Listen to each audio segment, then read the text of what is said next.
Assalamualaikum warahmatullahi wabarakatuh. Waalaikumsalam warahmatullahi wabarakatuh.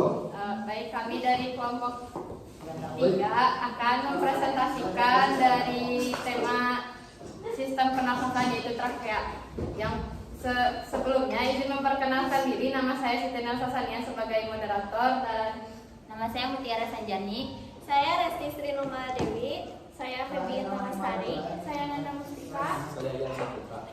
Nah, selanjutnya kita akan masuk ke pengertian yang akan dibacakan oleh Mutiara. Trakea atau batang kerongkongan adalah sebuah tabung udara yang memiliki ukuran yang besar dan mengarah dari kotak suara atau laring sampai ke bronkus atau saluran udara ke paru-paru. Nah, selanjutnya ada fungsi yang akan dijelaskan oleh Ian Saputra dan Resti.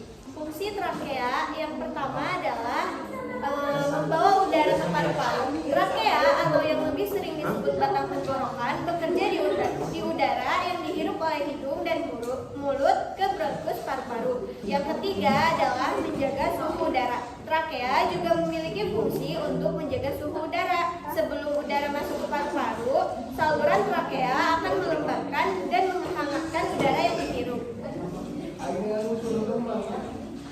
Memicu batuk dan bersin telah disebutkan pada fungsi sebelumnya bahwa trakea juga mampu memicu batuk dan bersin. Ini terjadi karena di trakea terdapat saraf yang dapat mendeteksi adanya kotoran atau benda asing yang perlu dikeluarkan. Melindungi saluran pernapasan trakea memiliki dinding yang dilengkapi dengan silia dan sel goblet. Sel-sel ini berfungsi untuk menghasilkan lendir yang akan menjebak debu dan partikel asing yang hidup bersama udara sehingga udara yang sampai ke paru-paru sudah bersih. Yang selanjutnya ada hubungan antara O2 yang akan dijelaskan oleh Febi.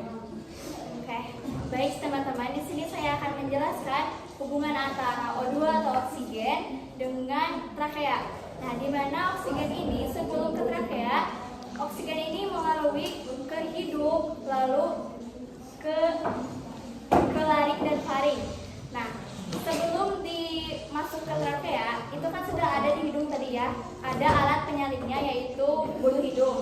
Tapi ternyata, for your information, fun fact-nya, di trakea ini ada sebuah alat penyaring lagi, yang dimana alat penyaring itu lebih spesifik lagi, lebih detail lagi daripada yang ada di rongga hidung.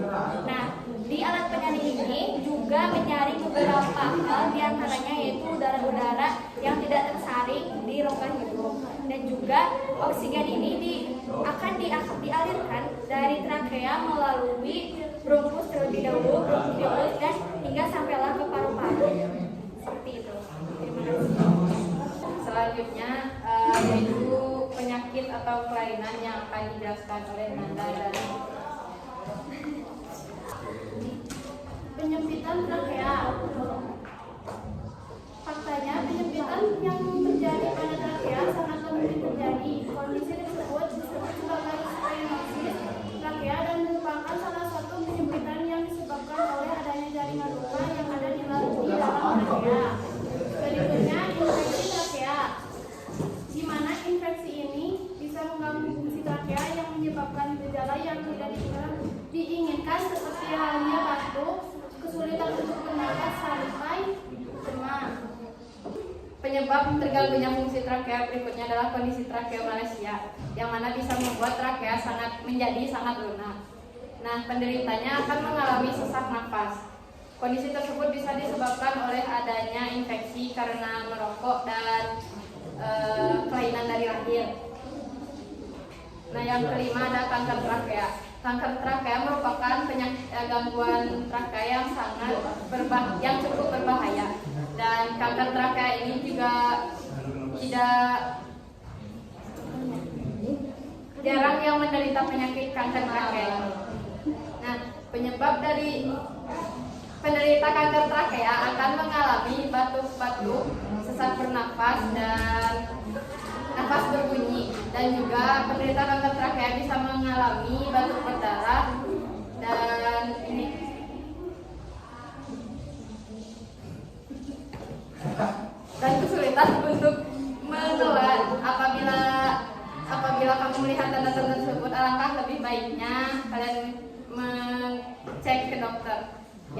Dokter akan menangani dengan cara MR scan, bronkoskopi, dan ronsen dada. Yang keenam, adanya fistula trakea esofagus TIF. Gangguan tersebut merupakan kondisi di mana trakea dan esofagus saling berhubungan di dalam satu saluran. Biasanya hal ini terjadi akibat bawaan dari lahir. Akibatnya, penderita TIF ini sangat rawan mengalami aspirasi paru-paru karena makanan yang masuk ke dalam kerongkongan akan tersalurkan ke trakea. Nah, sekian penjelasan dari kelompok kami. Apabila ada pertanyaan, boleh. Baik, silakan. Baik, assalamualaikum warahmatullahi wabarakatuh. Waalaikumsalam warahmatullahi wabarakatuh. Saya Sarah Zafira Suhanta izin bertanya kepada kelompok 3 mengenai bagian-bagian trakea ada apa aja sih? Terima kasih.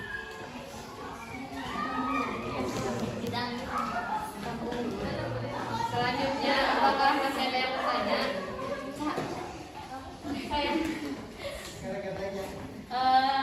Izin memperkenalkan diri, nama saya Siti Anissa Andraeni. Izin bertanya, kan tadi disebutkan bahwa trakea itu bisa lunak. Nah, penyebabnya itu apa sih? Terima kasih. Baik, saya akan menjawab pertanyaan dari Siti Anissa, yaitu kenapa sih trakea itu bisa menjadi lunak? Jadi trakea bisa menjadi lunak karena adanya kelainan atau gangguan yang namanya itu trakeomalacia, yang mengakibatkan si trakeanya itu bisa melunak.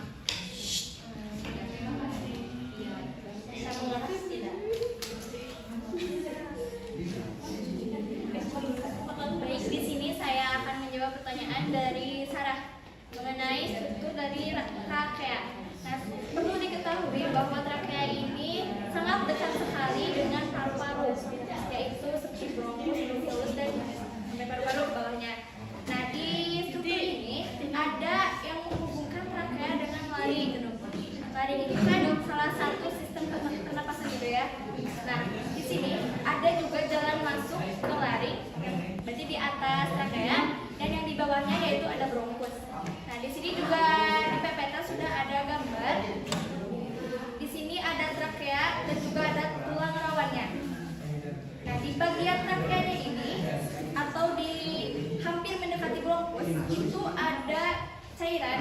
Cairan itu yang menuju ke trakea dan ke bronkus itu kenapa ada cairan? Karena di sana itu sudut-sudut dari trakea di ujung itu curam, sehingga kenapa ada cairan supaya bisa melicinkan, supaya tidak terjadi gesekan antara trakea dan bronkus. Baik, terima kasih atas perhatiannya.